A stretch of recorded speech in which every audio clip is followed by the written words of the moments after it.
Paul, great to see you. All right, man. Yeah, good, thanks. Thanks for having us at the Very showroom. welcome. Very welcome. So this is the Arcoustic UK showroom Yes. in yes. Chelmsford. How long have you been here? What's We've been here for 18 months now, out in the Essex countryside. So it's a lovely place to be, and it's always sunny over here. Next to a vineyard. Who knew? who knew? Well planned. Yeah, exactly. But it's a lovely spot, and 18 months in now, it feels like we've always been here, really. No, fantastic. So Home Cinema Alliance members can come here to the showroom, Of course, as well as yeah. end users? Of course, everything's by appointment due to the nature of what we do, but that gives us time to spend with you and run through what we can do here, which is something that we'll run through today. Show us what you got. Okay, so in here there are, as you might be surprised to hear, there's 10 systems all set up.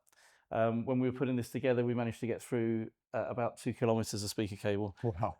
Which made me appreciate how much work you guys do.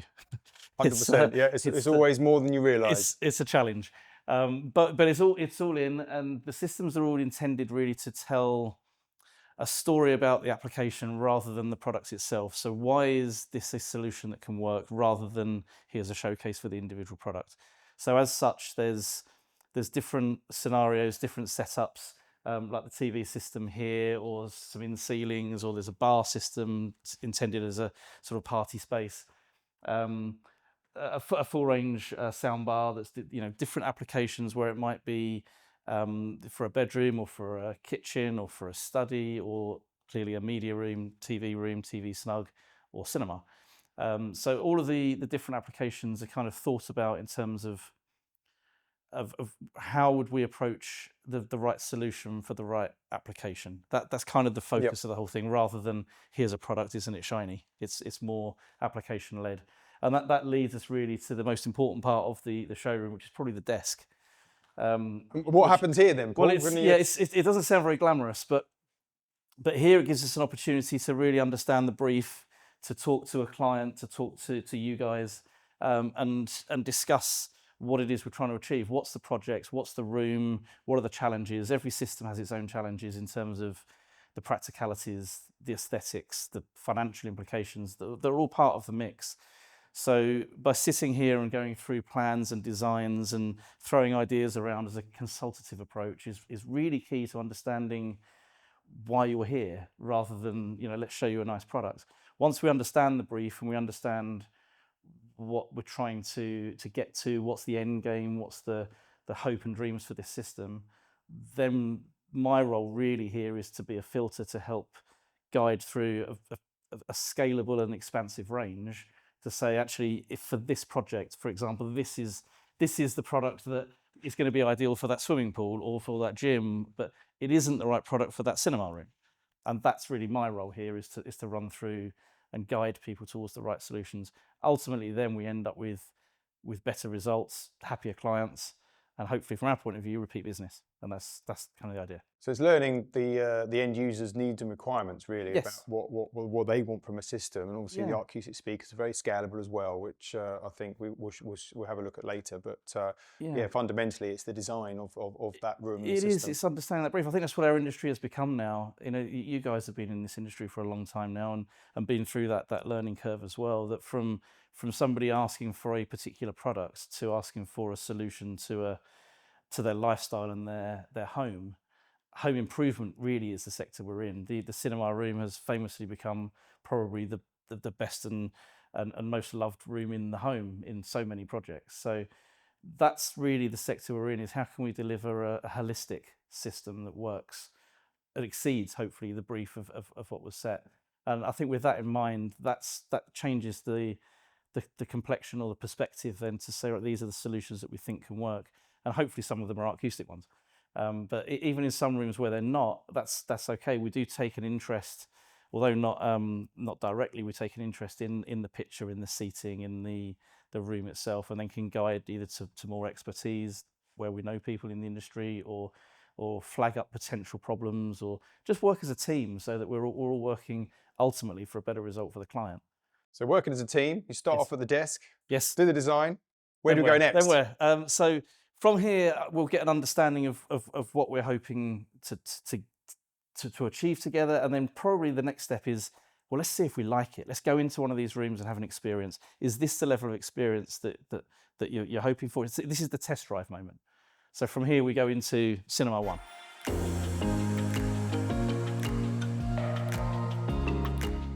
Straight in here? In you go. Wow, look at this. So starting with which we hope is a reasonably accessible room. It's a beautiful room designed by the guys at Cinema Lux, and it's just delivered on every brief that we set for them. It's not your traditional cinema room, is it? No, it was nice and light. It was nice and bright. That was very much part of the brief to be. This was a little bit of internal discussion with the guys here. Is that was this going to be a dedicated cinema, or was this more of a lounge feel? And I really wanted to push it towards the cinema, but I think we also need to realise that this could easily be a lounge. If this was a TV system and there was a L-shaped sofa, the coffee table, whatever, this could easily be a lounge system as well. So you easily could have gone for an 85-inch TV or 100-inch TV. And it would have been exactly the same system. So there isn't a right or wrong here, and I think that's the same with the client. You know, whether it's a TV-based TV snug or projector-based, that's part of the conversations. So here we've gone with the largest screen we can, which is 110-inch 16:9. We'll start running out of ceiling height if we want any bigger. And this gives us the right screen size for the seating position. So we followed all the same guidelines. Part of the conversation that we have at the desk area is following the industry parameters from Celia's RP22 that we're huge supporters of. I think it gives us parameters that are known knowns. We can take advice from many experts around the world that have contributed to this, and have something that is a consensus. So this is the right screen size for this seating position, and then based on that, we did the same process of creating a system that hit a brief level. So we aimed this at, from a dynamic range point of view, a level 1 minimum. So this is RP22 level 1 in this room. So this is 99 dB. This is an entry level. Now, of course, in our industry, entry level is still fantastic, but it is accessible. And I think it's a really good place to show that this, as an industry and as a brand, this is where we start. This is why you're here. Yeah, level 1 is still pretty good. It's still really good. Do you know what I mean? It's still fantastic, and that's the point of it. It's a base level of excellence, and then it goes up from there. So from this experience, we can show a level that we know is impressive, get people to understand that it's accessible, and then from here, of course, if you want something a little bit more impressive, there's room 2. Room 2.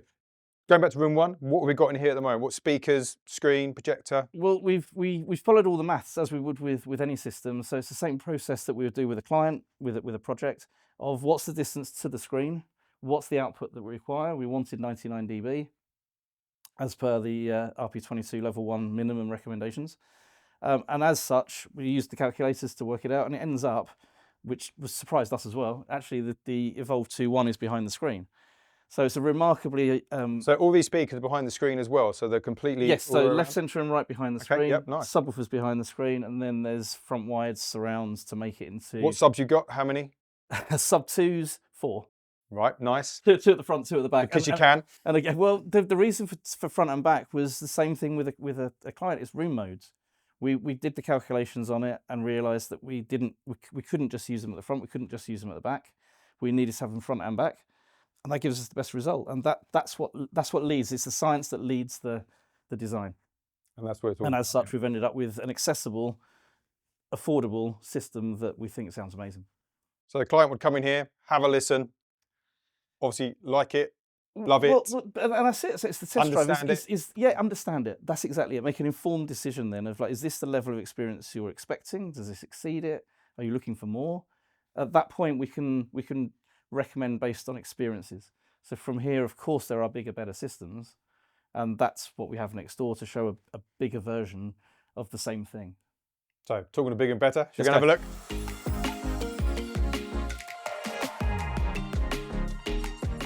Paul, we've just been into the media cinema room, level 1, and before we go into your second cinema room, you've got the Arcoustic range here, which are obviously very scalable. Can you go through that a bit more with us, please? Part of the range, yeah, it's quite extensive. So the one of the key things that we have, one of the concepts behind the entire range, is the scalability. So we use the same drive unit in the smallest one, and with the tweeter in the mid, and then keep adding and going up through the range until we end up all the way here.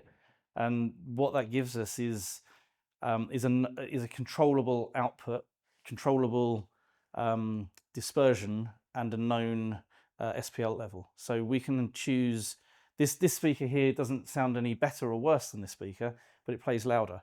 So for example, in the small room, if you wanted more than this was giving you, an easy upgrade is just to move to here. It will have more SPL, more output, and play louder. So as long as you keep the subwoofers in together as a system, it gives us a scalable range where we can find somewhere that suits the space, the design. If it's on show, if it might be a lounge system, it might be that these are perhaps too much for the lounge in terms of the aesthetic, maybe something very discreet and small. So in the RP22 level 1, we have these throughout the Yes, whole of the room, don't we? Yeah. It happens to be the same speaker all the way around, although Yep. that wasn't a deliberate choice. That was where the maths led us. So these are behind the screen as the LCR. Was that also budget conscious? No, or just no, it wasn't. were the maths It was aimed at what is the entry level RP22 system that we can achieve and what products are needed to achieve it. And it ended up here. Fantastic. So it's the engineering leads the choice of products, which I think is the right way of doing it. If we're aiming at a higher target, that's where the scalability comes in. We're not choosing from a nominally better speaker. They are all of the same quality. So if you like the smaller system, you like everything we do. It gives you the confidence to know that we're talking about different levels of the same quality. And the maths tell you which speaker to go for in the larger exactly rooms. That. Sometimes the aesthetic, some people might like this particular form factor or like it in a colour, or that obviously is part of it, but we do it from an engineering point of view. And these can have different rail numbers, rail Yeah, finishes so as well? black and white standard, Yep. and then any colour. So RAL, NCS, and various colour matching. We do a lot of colour matching. It's a very important part of what we do. And if they are on show, like your first little demo room there, you can have grills going on the front. Is that correct? Yes, yeah. This is clearly led by me here. We don't have grills here for some reason. In fact, we do on the TV system. So these do come with black and white grills for the most part. And if it's a colour match speaker, we do colour match the grill as well. So yeah, that is an important part of what we do. So in room number 2, what speakers well, bigger, have been there better. at the So moment? if this is in level 1, we can't use that to go further up. So we've gone way up the range, and we don't actually have it on here, but in the big system is the A14, which is effectively the cinema version of this. It's the flagship, higher output, highly dynamic speaker. So same but more. Same but more. Let's go and have a look.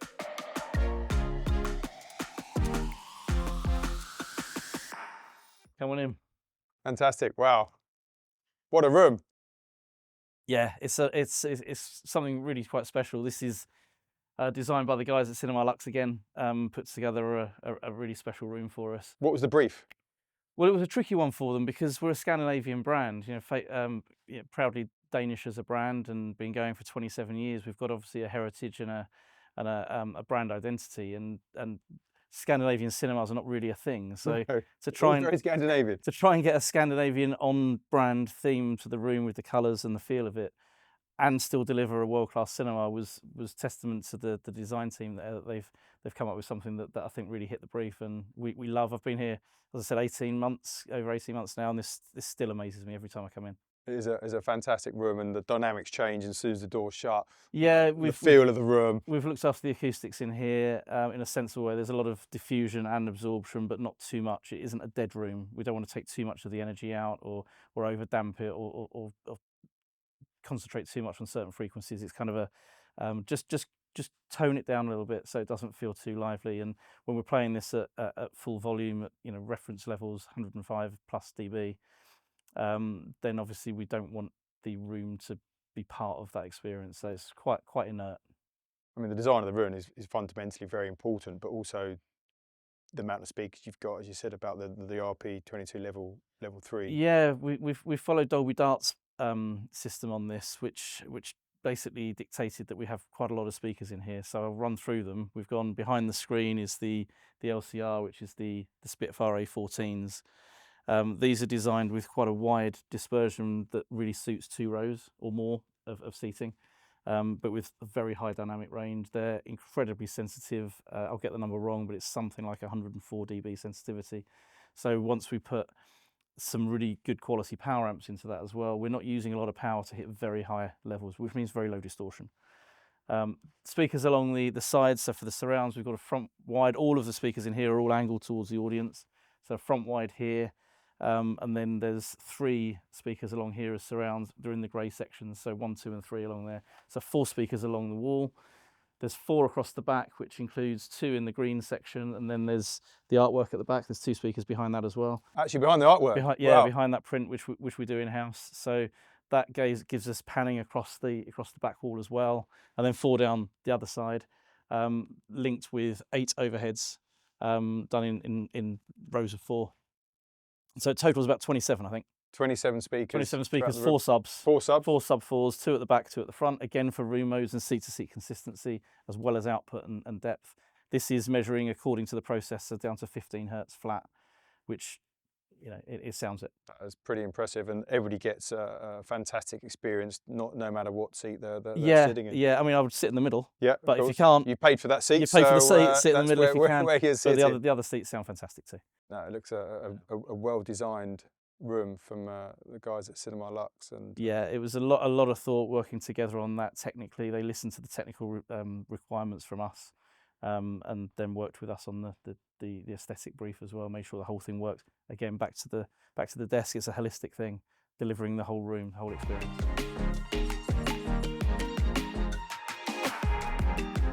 So, Paul, we've got a nice TV lounge system here from Arcoustic. Can you explain a little bit more about this for us? Yeah, this follows the same principles that we do throughout every system. It's the right system for the right job. So with this one, this was aimed more for a smaller lounge. This is a 75-inch TV. We've used the colour matching that we have and just gone with the smallest Evolve 1 ones, which will not reach the RP22 levels, but we figured that for a lounge system, that's not really what the brief is. So if you wanted a system that could deliver to that levels, then we go through the scalable range and we can go up from here to the 2.1, 3.1, 4.2, 6.3, scaling it up.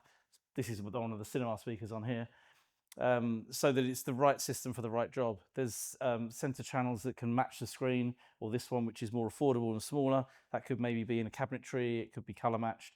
It's all about finding the right thing for the right project. And you've got 1 sub here as well for this little living room area. Yeah, this is the sub 1. So the subwoofers again follow the same scalability as the rest of the range from the sub Z through to the 1, 2, 3, and 4, imaginatively named. And as we go up through them, they use the same drive unit, but more of them in a larger cabinet, and you get more depth, more output. So it's finding the right level. And of course, then with subwoofers, particularly in a lounge or domestic environment, finding somewhere to hide them, making sure they work with the room modes as well, is kind of my role here as well, is to find that space where this could be a discrete place to put it. It could be color matched. It could be hidden within furniture, or finding the right thing for the right space so that the end result is exactly what the client was expecting.